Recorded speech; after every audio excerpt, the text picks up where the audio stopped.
São muitas as dúvidas que os pais têm em relação aos filhos. Estarão a fazer a alimentação correta? Será a vacinação o mais indicado? Paula Maciel respondeu a estas e outras questões enviadas por telespectadores para a consulta externa. A vacinação e os seus benefícios é uma questão recorrente. Paula Maciel não hesita no elencar de benefícios. A vacinação é uma das grandes conquistas do nosso século e do século anterior. Portanto, nós com a vacinação prevenimos doenças gravíssimas que dizimavam crianças e adultos e hoje em dia também existem movimentos anti-vacinação que só podem existir porque houve pais e profissionais de saúde que lutaram pela vacinação da população. Portanto, se não fosse a excelente cobertura vacinal que nós temos, ninguém de ânimo leve escolheria não vacinar um filho. Portanto, isso para dizer que as vacinas são fundamentais e nós só temos o estatuto de país desenvolvido e com uma baixa taxa de mortalidade infantil e tudo isso à custa de duas grandes conquistas, que foram as vacinas e a melhoria do saneamento básico e as condições de vida. Portanto, isso é importante para percebermos que a vacinação é fundamental. O nosso plano é um plano excelente, que abrange imensas vacinas, está ao nível dos outros planos da Europa, como é óbvio. Todos os países têm as suas variações também de acordo com as doenças e também muito do tipo de população, às vezes, que recebem, dos imigrantes, que isso depois também tem influência um bocadinho nas escolhas das vacinas. E para além das que estão no programa, efetivamente existem outras, e era essa a questão, outras que estão recomendadas. Estão recomendadas pela Sociedade Portuguesa de Pediatria, que tem também um grupo que se dedica ao estudo dessas próprias vacinas, baseada em documentos científicos, na experiência de outros países também, que já têm algumas dessas vacinas nos seus programas.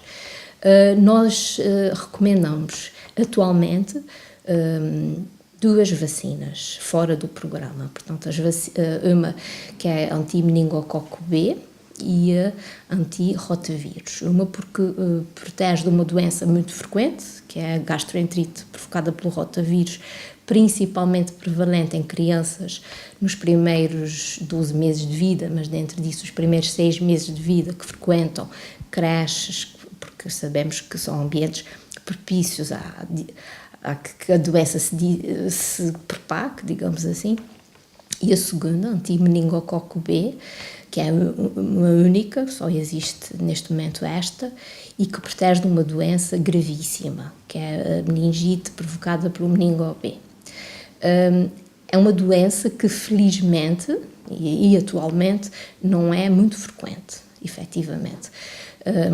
Mas todos os anos temos casos, em Portugal, nos Açores varia, mas temos casos, como é óbvio, e por isso, pela sua gravidade, também está recomendada. Portanto, essas duas, a Sociedade Portuguesa de Pediatria está de acordo que todas as crianças devem ser vacinadas. Além destas, há outras vacinas que poderão ser indicadas para alguns grupos de risco. Existem vacinas específicas para grupos de risco. Crianças que tenham, por exemplo, a vacina da gripe, é um exemplo. Há crianças com asma, com doenças crónicas que devem fazer a vacina da gripe e outras crianças não têm indicação para fazer. A vacina da hepatite A é um outro exemplo. Existe também a vacina da varicela, que em alguns países faz parte do programa, em Portugal não faz, atendendo a que é uma doença frequente e a vacina a ser feita só faz sentido fazer se for para toda a população. Se for para fazer grupos determinados, a gente pode estar a selecionar grupos que vão ficar muito vulneráveis e vão ter doença muito grave. Portanto, é uma vacina que tem a sua eficácia, mas deve ser feita a toda a população. E a gente, neste momento, ao recomendarmos a determinados grupos de crianças, podemos condicionar um futuro pior para outros, digamos assim. Portanto, não, individualmente os pais podem optar por fazer, mas não existe uma recomendação formal da Sociedade, por exemplo, de Pediatria para fazer essa vacina. Outra vacina que existe no programa para as meninas, que é conhecida como a vacina para o cancro do colo do útero, não é na realidade uma vacina para um cancro, não é? É uma vacina dirigida a um vírus, o papilomavírus, que pode causar lesão a nível do cancro do colo do útero, que é uma lesão pré-maligna e que pode degenerar, aí sim, num cancro, no carcinoma do colo do útero. Portanto, as meninas, as raparigas, foram o alvo, digamos assim, desta vacina, mas nós sabemos, a evidência cada vez é maior, que os rapazes podem igualmente ter cancro por este vírus, pelo papilomavírus, com outras localizações, como é óbvio. De forma que cada vez mais se equaciona também a entrada ou alargar desta vacinação aos rapazes. Neste momento, como isso ainda não foi feito, não é? A nível do programa, os rapazes são candidatos também a essa vacina. Portanto, é uma vacina que qualquer rapaz, após os 10 anos, pode e deve fazer, bem como as meninas que já as fazem do programa. Portanto, existem muitas vacinas ainda fora do programa. É expectável que esta, até por uma questão de equidade de género, venha a entrar também para o programa, para os meninos, mas há muitas vacinas fora do programa e todas elas têm a sua razão de existir e previnem de doenças muito sérias. É frequente encontrarmos nas redes sociais artigos que associam a vacinação ao autismo, uma informação errada que aqui desmistificamos. Essa associação existiu nos Estados Unidos há uns anos atrás, baseada em documentos ditos científicos e que teriam números que depois chegou-se à conclusão que até estavam enviesados, portanto era um trabalho que não tinha rigor científico. O indivíduo até foi, acho que, chamado à razão, porque, enfim, não fez um trabalho que de científico não tinha nada. Ora, mas foi o suficiente para lançar a dúvida, não é? Portanto, o autismo, daquilo que se sabe, é uma doença multifactorial. O que é que isso quer dizer? Quer dizer que na sua gênese pode haver variadíssimos fatores, desde alguma predisposição genética, porque é verdade que existem famílias que têm mais de um filho com autismo, logo a genética aqui deve dizer alguma coisa. Existem fatores ambientais, existem várias teorias, mas que se saiba, a gente ainda não descobriu efetivamente nenhuma. É provável que haja algum gene responsável por isso e se calhar o futuro vai nos apontar nesse sentido, mas atualmente ainda não existe a identificação da causa objetiva do autismo. O que acontece é que, em termos de desenvolvimento, a gente começa a perceber, se calhar, alguns traços desta patologia na altura em que as crianças são vacinadas com a VAS-PR, não é? Que é a vacina que foi associada ao autismo, ou seja, por volta dos 12 meses.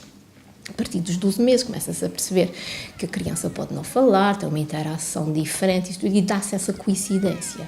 E foi muito baseado nessa coincidência que depois alguns pais começaram a valorizar a associação da vacina com essas manifestações. Mas objetivamente, cientificamente, não existe qualquer associação. Não está nada provado. E é um risco grande. A gente sabe que, por exemplo, o sarampo é uma doença que há pouco tempo se pensava que nunca mais viria, não é? Mesmo em Portugal, mas na Europa, nos países de leste, e nós tivemos muita imigração desses países, há casos de sarampo. E houve um receio tão grande de que nós tivéssemos novamente sarampo, que a vacina do programa, que era feita aos 15 meses, foi antecipada após 12 meses, precisamente por causa disso, para prevenir esta hipotética epidemia. Valia antes que se suponha que nós poderíamos vir a ter outra vez sarampo. Portanto, isso para dizer que a opção de não vacinar é uma opção muito grave, não é?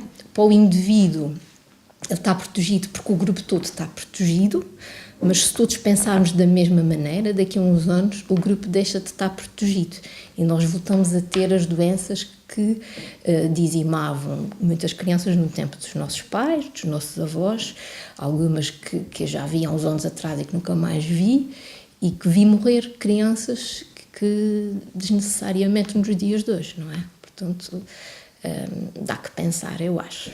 Uma dúvida recorrente para os pais é quando introduzir alimentos que estão associados a alergias, como os morangos ou os amendoins. Mesmo dentro da comunidade, digamos assim, científica, há assim algumas discrepâncias. Pronto, as orientações da alimentação no primeiro ano de vida baseiam-se bastante, é claro, em dados científicos, daquilo que a gente vai conhecendo e também muito das questões culturais.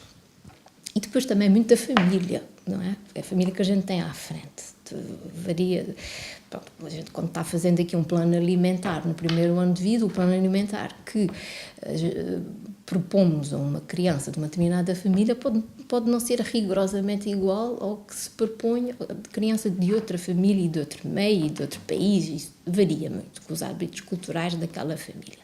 Agora, o que se sabe, há aqui uma coisa que se sabe claramente, é que a introdução de novos alimentos enquanto a criança está a ser amamentada é o principal benefício para não se desenvolver alergia àquele alimento. Portanto, ou seja, o ideal é que a mãe que está a dar de mamar mantenha o aleitamento a partir dos 4, 6 meses, né? O ideal é até aos 6 meses exclusivamente, mas pronto, a partir daí, quando nós começamos a introduzir os novos alimentos, que mantenha o aleitamento materno e enquanto a gente vai introduzindo os legumes, os cereais, a fruta, por aí fora. Pronto.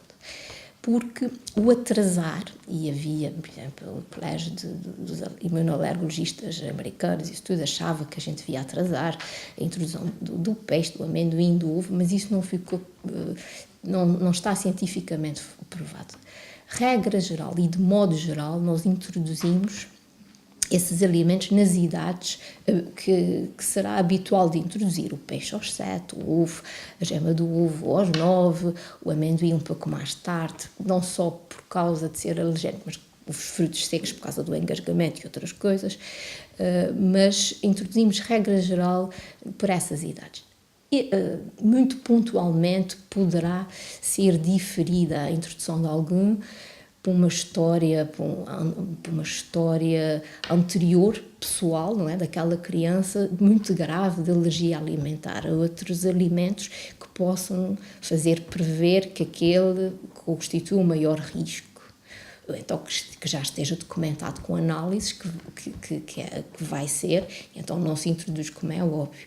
Mas isso são casos muito, muito pontuais. Regra geral, não há motivo para diferir a introdução desses alimentos ditos potencialmente alérgicos. O morango, o kiwi, os pêssegos, o maracujá, são efetivamente frutos libertadores de histamina, portanto, que é algo que está associado às alergias. Portanto, quando a gente faz aquelas reações alérgicas, há uma grande libertação deste mediador no nosso organismo. Por isso, com esses frutos devem sempre ser introduzidos após um ano, até um ano e meio, e individualmente em pequenas quantidades. Portanto, talvez a recomendação seja, quando nós introduzimos um alimento novo, devemos fazê-lo sabendo que aquele é o único alimento novo e começar por quantidades progressivamente maiores. Portanto, não vou dar uma taça de morangos logo da primeira vez que a criança comer, vou experimentar um quarto do morango e não lhe fez diferença nenhuma. Passado 2, 3 dias vai comer mais um pedacinho. Deve ser assim. A alimentação correta numa criança é importantíssimo. Hoje, muitas crianças sofrem de doenças como hipertensão ou diabetes devido à sua alimentação. Aqui ficam alguns conselhos que poderão fazer toda a diferença. Quer dizer, o açúcar, não é? Alimentos açucarados e gorduras, portanto, saturadas. Ou seja, a criança, dito isso, é preciso dizer que a criança precisa de gordura também, não é? A gordura é fundamental para o desenvolvimento e nomeadamente das células nervosas. As células nervosas multiplicam-se bastante até aos 3 anos, são revestidas por uma camada que no seu fabrico, digamos assim, precisa de muita gordura.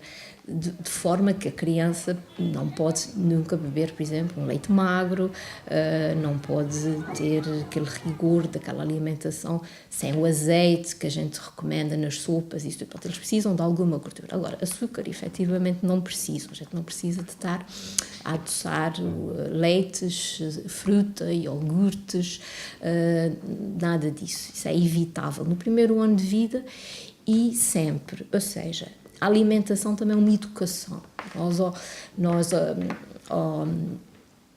ao criarmos um regime alimentar, também a nossa função de cuidadores ensinar-lhes os hábitos saudáveis, ou seja, a refeição é água, as sobremesas, as gulosices são ao fim de semana, não devem ser uma recompensa, não é porque tiveste uma boa nota que eu te vou dar um repousado, um chocolate, não é que vens à casa da avó e levas para casa o chocolate.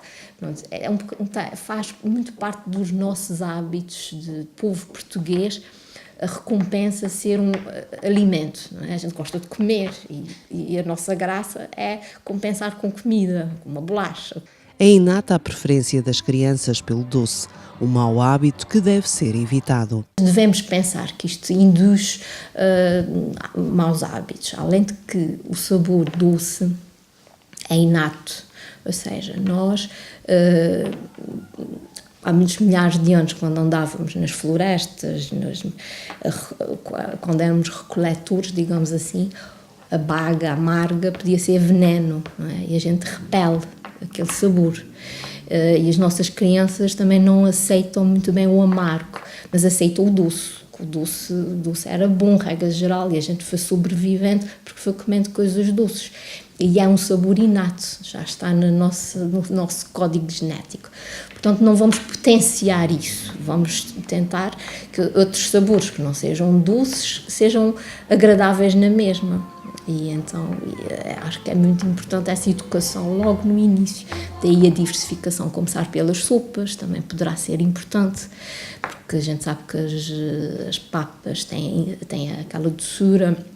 E isso vai induzir, desde logo, uma aceitação melhor do sabor doce do que de uma sopa que pode ter um travo diferente. Portanto, temos que sempre pensar na saúde a longo prazo, e o nosso papel, muitas vezes, de pediatras, é precisamente esse. O nosso grande objetivo atualmente é a prevenção. Daí que a questão das vacinas, que me perguntou há bocado, nos seja tão cara, porque a gente está a prevenir. A alimentação é a mesma coisa, estamos a prevenir as doenças que, infelizmente, antes surgiam aos 50, aos 60, e que agora já vejo na minha prática aos 15 e aos 16. Já tem crianças com essa idade que têm hipertensão arterial, hipercolesterolemia.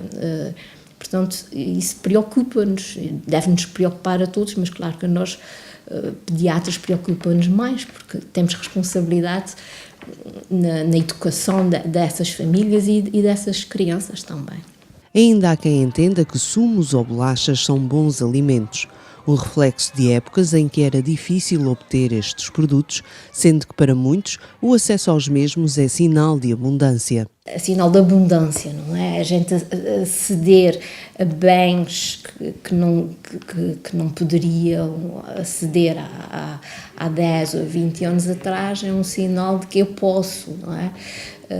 Agora, bom, tem a ver muito, efetivamente, com questões culturais, efetivamente. As pessoas mais novas, de outras gerações, já percebem que o caminho, se calhar, não será este. Mas depois, por outro lado, também, estas coisas, os sumos, as coisas pré-cozinhadas, os bolos que já estão feitos, não sei, uma série de coisas, são muito mais baratos do que outras coisas. Portanto, se nós formos comprar bons legumes, bons vegetais, se calhar paga-se mais do que comprar uma coisa que está pré-cozinhada, que é meter no micro-ondas e cozer, e é massa e conservantes e outras coisas. Portanto, também tem a ver um bocadinho com a situação económica em que as nossas famílias, mercê da crise e não sei o quê, estão. Portanto, acaba por, às vezes, alimentos que não são tão saudáveis são mais baratos do que os alimentos que são saudáveis. Isso é uma realidade. Agora, com as taxas, não é? Os sumos que agora começam a pagar taxas e isso, é claro que vão encarecer esses artigos, e isso pode fazer com que algumas pessoas já não os possam comprar tão livremente. Mas isso é um dos motivos. E depois realmente é a falta de informação das pessoas, talvez, porque também nunca acham que as crianças estão gordas, na realidade. Eles estão com excesso de peso, mas as pessoas nunca os veem assim. Começa a haver mais informação. Eu acho que às vezes mesmo as telenovelas, essas séries para jovens, e esses programas que existem na televisão já vão alertando muito para a obesidade infantil, e eu já vejo avós preocupados com o peso dos seus netos, quando se calhar uns anos atrás já não se via isso. Mas ainda não há uma grande consciência, portanto acham sempre que não está gordinho, não está gordo, está bonito, está bem. E é uma educação que a gente tem que fazer, efetivamente. Há quem defenda que o consumo de leite deve ser reduzido, que o leite de vaca faz mal à saúde. Paula Maciel esclarece. O leite na alimentação infantil, ao longo do primeiro ano de vida, vai perdendo a sua importância, não é? E é esse o objetivo também da diversificação. Um bebê até aos 6 meses, um bebê que está com leite materno, está apenas com leite materno. Um bebê que a mãe não consegue, opta por não amamentar, faz leite de vaca. Efetivamente, os leites que nós temos de lata, enlatados, as formas infantis são feitas a partir de leite de vaca. É óbvio que aquilo já sofreu uma transformação de tal forma que está mais aproximado do leite de mulher, não é? Da nossa espécie, mas não deixa de ser um leite que tem por base as proteínas do leite de vaca. Portanto, a criança faz leite de vaca se não tiver qualquer contraindicação desde que nasce, que não está a ser amamentada, bem entendido. E depois, à medida que nós vamos diversificando, ou seja, que vamos introduzindo outros alimentos, as refeições de leite vão sendo substituídas por refeições de legumes, de cereais, iogurte, que também é leite, e assim sucessivamente. Então, o objetivo é que, no fim do primeiro ano de vida, a criança esteja com 500 mililitros, se tanto, de leite.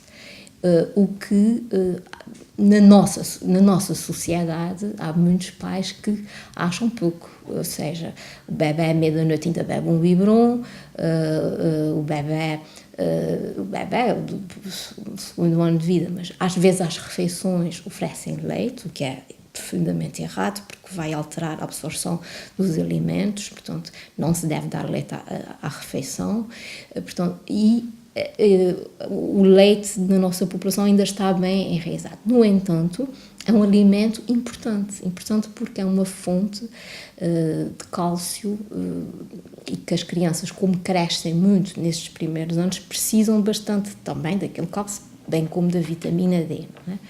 Mas é uma fonte importante, logo também não deve ser proscrito. É importante eles fazerem o seu leite.